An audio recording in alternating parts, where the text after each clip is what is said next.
2027 ലോകം അവസാനിക്കുമെന്ന് ഒരു പ്രചാരം സമൂഹ മാധ്യമങ്ങളിൽ പ്രചരിക്കുന്നുണ്ട്.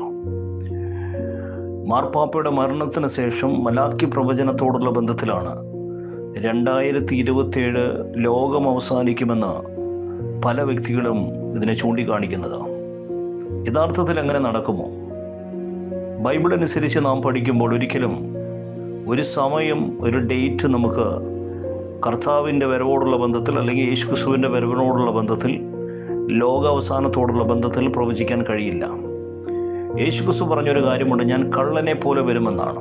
കള്ളൻ എന്ന് പറയുന്നത് ഒരു മനുഷ്യനെ അറിയിച്ചിട്ടല്ല വരുന്നത്.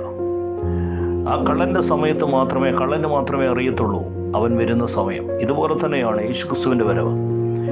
യേശുക്രിസ്തുവിൻ്റെ വരവിന് ശേഷം മാത്രമേ ലോകാവസാനം സംഭവിക്കത്തുള്ളൂ. അങ്ങനെയാണെങ്കിൽ 2027 എന്ന് പറയുന്ന ഒരു സമയം യഥാർത്ഥത്തിൽ ഒരു സമയക്രമീകരണമല്ല. അതിനു മുമ്പോ അതിന് ശേഷമോ എപ്പോഴാണെങ്കിലും അങ്ങനെ സംഭവിക്കാം. പക്ഷേ അത് ലക്ഷണത്തിൻ്റെ ഒരു തീരുമാനം അനുസരിച്ചാണ് നാം അത് കണക്കാക്കുന്നത്.